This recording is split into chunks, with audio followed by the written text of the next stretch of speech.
Yo, yo, yo, yo, yo. We back. And y'all know it's Larry Bird, man. We back at it.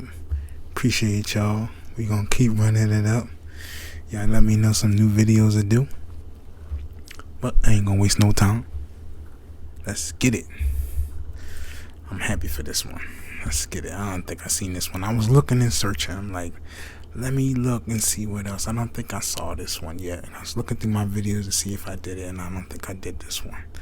Let's get it, man.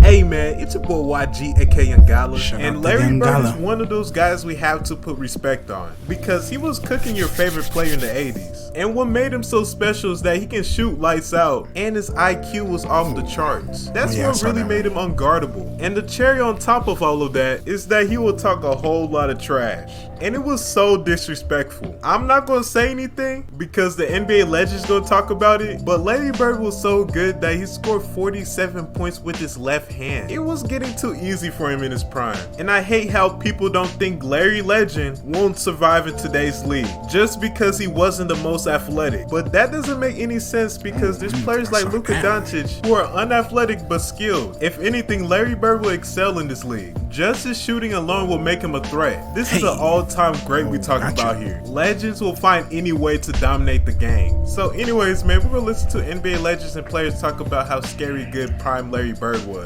But before we get straight into that, make sure you like, share, subscribe, and hit that notification bell for the culture so you won't be missing any of my videos. And let's get to the vid, man. Enjoy yourself, dog. You bitch, fuck you. Y'all gave us the run for our money. Yeah. All right, take care. Now you can work on that golf game of yours. One of the greatest players to ever play this game. A kid from French Lick. LB. Boston. And one of the few guys that ever be in a three-point contest and shoot with a warm-up shirt on. And, but just as like, he played till he couldn't play no more, obviously. We know that. He just played till he literally couldn't play the game no more. He gave everything he had. And for young guys that don't know him, they think of Larry Bird as a jump shooter. But he was so much more than that. He was a passer. He averaged double-digit rebounds. He defended, he took charges. And, he's just a straight-up complete basketball player. And me as a small forward, Scotty, Bird, Doc, George Gervin, so guys that I kind of looked up to being a small forward, and they kind of set the precedence of what it is to, go out there as a professional and give it all. So, I've always been a big fan of Larry Bird, and, if I'm linked with any other greats, especially like him, it's pretty cool. Magic, James Worthy, Kurt Rambis, Kareem Abdul, all the Laker greats, I would always sit down and just ask them questions about certain games that I studied growing up. Rest in peace, Kobe. What did you feel there? Why? Do his mixtape next. Tough to defend. Why? Because you look slow as shit to me. So I'm missing something. So tell me what I'm missing. You know what I mean? Kind of complimented Larry in the past. Is that kind of a cool thing? Hell yeah! Somebody texted me after the game and showed me a screenshot, and I was giddy like a little kid. I mean, grew up watching Larry Bird, and well, not really. He's older, but you grew up kind of knowing the legend of Larry Legend, and to be amongst the greats. That's all you really want to do. That's a great accomplishment, but I keep going. Just a love for the game and love for practice and love for shooting. I think that we're similar in those areas, but he allowed players like myself to kind of dream big and think big at that position and to do things that traditional small forwards, I guess, or big men weren't doing, and he's one of the first guys you see. Patterned my game, who I wanted to be like, who I wanted to play like after Larry Bird, so I was torn. So I love them both, and to have a chance to play against Larry early on in my career and then kind of be under his leadership when he took over as head coach, it was a thrill for me because that was, one of the players that, I really idolized and patterned my game after. What Larry was able to do on and off the court, it defied description, and it was very much like being on tour with the Grateful Dead, in that you never knew what was going to happen. You knew it was going to be fun. You knew it was going to be great. You knew it was going to be dynamic. You knew it was going to be explosive. But you could never say, that's what's going to happen. I think his first 8 or 10 points were left-handed. And at that point, McHale was still coming off the bench. And so Larry scores his 6th point on some kind of left-handed shot. Bird against Kersey.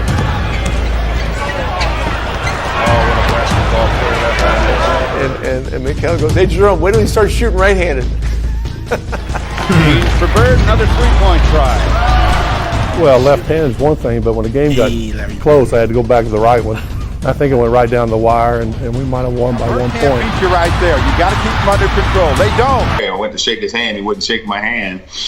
And I remember saying to myself, well, maybe he's just getting into the game. And I remember the first play of the game, he said, you don't even belong in this league, Holmes. And he shoots a three. I'm like, I wasn't mad he made the three. I said, did he just call me Holmes? But I remember after the first time, I made a great play against him. I remember him saying, he said, you got some toughness, man. I like you. But he said, I'm still getting 40 tonight. He got about 38, so he kind of proved his point. I mean, I knew he was a super player before I came into the NBA, but when I had a chance to play against Larry Bird, and I can count on one hand the type of guys like him that you had to be totally focused in on. If you didn't, he would embarrass you. Bird 6. Okay. Bird, for those that don't know, won 3 straight MVPs in the league with the Showtime Lakers and Michael Jordan and the Bad Boys present. 3 straight MVPs. MVP. So you would say that was the baddest white boy ever? No question. It's not even yes. No doubt. Okay. No doubt. Bird night. I had the Bird night. Yeah, that was a tough night, man. And he would tell you to play and catch it over there and shoot it. Larry Bird, he was not a nice guy. He talked to everybody. He was talking trash all the time, man. But fun. And they called a timeout, and he turned around and looked at me and said, I'm going to score right here on you. And he came back out and hit about 10 in a row on me. And the last one was left-handed. And he asked me if my mother was watching. He was calling shots off the glass. Who's next? Where you want this one from? And he just made one after another. Oh my God. When he got to about the 55th point, you knew it was something special. Even as a player, and that usually doesn't happen, but we were down so much at the time, you had time to realize the game. And we're on the free throw line, and he literally says, left side over across the 3, and you're listening to him. That's a tough feeling. Yeah, that was the one game that I think he tortured Dominique. He saw Dominique as up-and-coming player, and he just tortured him mentally. That game, he tortured all of them. I mean, it was mind-blowing. I think Bird went by the bench one time too. He fell in the bench. Oh, he did. Yeah, and he called that one. That was the one where he fell in it. He literally said, off the glass into the trainer. And, yeah, and so it was a bad night. And it's going to be a 3, and it's going to be awful decent. And then he said, who wants it?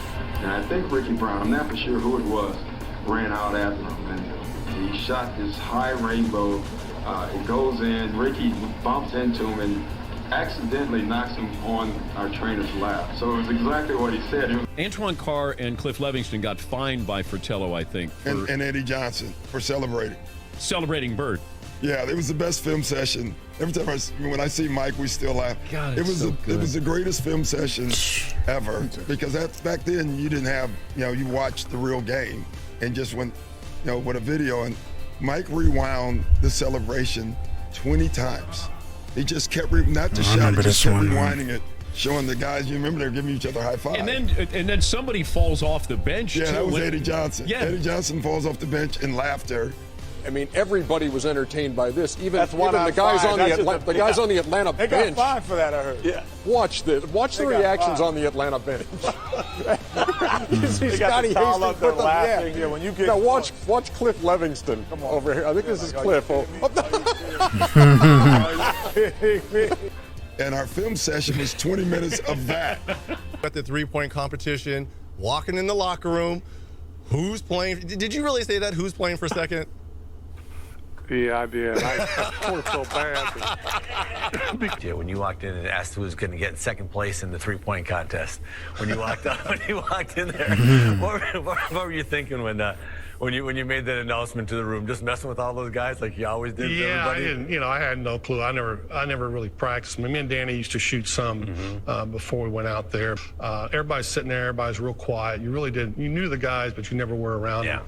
Three-point contest at the All-Star break, and Larry walks in and says, "I hope all you guys in here are thinking about second place because I'm winning this." Excuse me? In fact, there was one game in Cleveland. And he told me where he was going and where he was going to shoot. Nah, I won't hear about it. Okay. I won't hear about it. It was 91-92 season, and we was playing the Boston Celtics. It was Bird, McHale, Parrish, the great three, Ainge, and we was up 1. Okay. Where he was having a pretty rough first half, and in the old days in Cleveland, you walked off the court the same way at halftime, and I kind of puffed up on him and walked beside him and was like, "Yeah, you're 1 for 10." I was like, "That's defense, you know," and he just kind of looked at me and said, "There's 2 halves," and he came back out and hit about 10 in a row on me. And we was up 1. Okay. He said, "Who's guarding me?" As we come out of timeout. Now remember, I'm a rookie because Price is out because he hurt. Right. He says, "Who's guarding me?"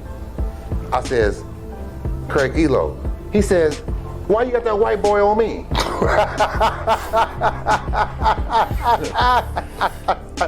Don't put no white boy on me. He said that was the most. Now remember, Larry Bird is white. Right. And the last one was left-handed, and he asked me if my mother was watching. Bird didn't talk trash to you, Oh, did my God. Bird talked trash to everybody. But didn't he? Did he get to a point where he had respect for you? I always tell this story about Larry Bird. I remember him, he was cursing under his breath. And I asked him, I said, "Larry, what's going on with you?" He says, "You guys are being disrespectful to me." And I says, "What are you talking about?" He says, "You guys are putting a white guy on me." That's disrespectful. Wait, who's the white guy you put on him? I can't remember who it was. I just started laughing. I had no comeback. But he says, "It's disrespectful when y'all put a white guy on me." Bird used to tell people, I remember he told me a story about Xavier McDaniel. He said, The X-Man, yeah. "X, I'm going to get the ball right here. I'm going to shoot a jumper right in your face." It was a tie game. They had the ball, and DJ was stalling the basketball. And Larry was kind of standing. I was probably behind him, like denying him the ball. And they called a timeout. And he turned around and looked at me and said, "I'm going to score right here on you." And I said, "I know you will. I'll be ready." Tie game, 13 seconds to play. Celtics basketball.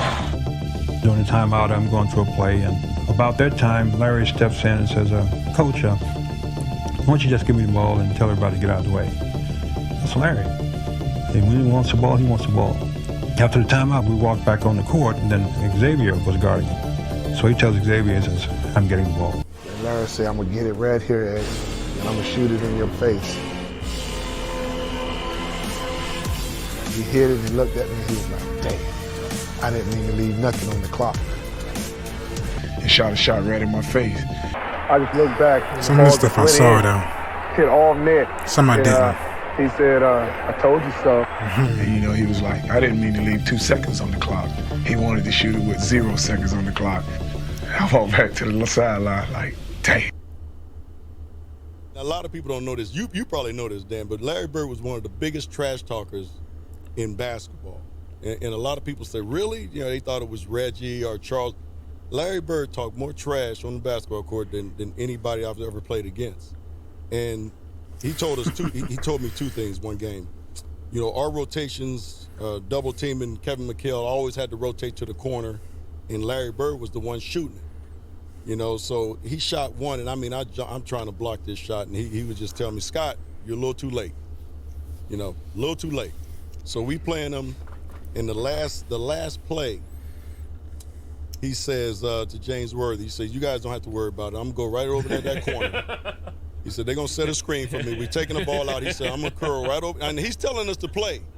Man, He's look at telling us to him. play before they even take it out. He said, I'm going to go right over to that corner and I'm going to catch it and I'm going to shoot it and I'm going to tie the game or win the game, whatever the case may be.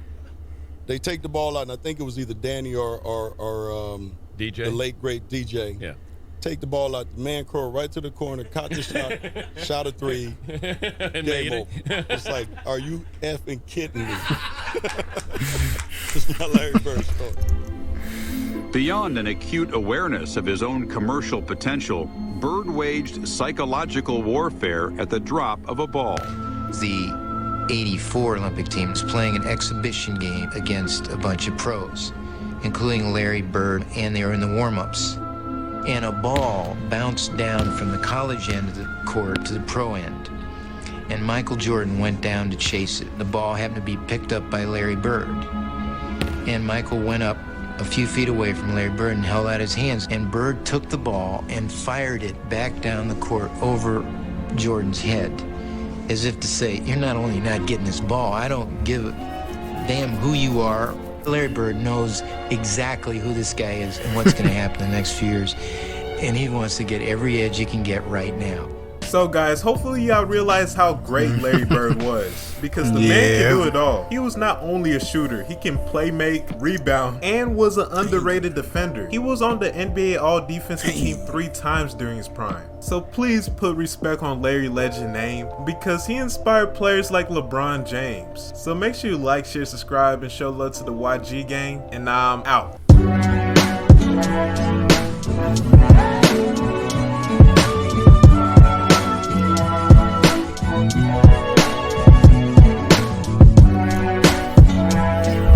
Yeah, man.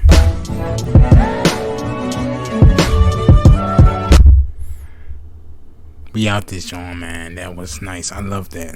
I love Larry Bird shit, man. Okay, I'm looking at some of the videos, but yeah, I'm definitely gonna keep looking at some more Larry Bird. Y'all got some more videos, man? Let me know, man. Let me know. Let me know.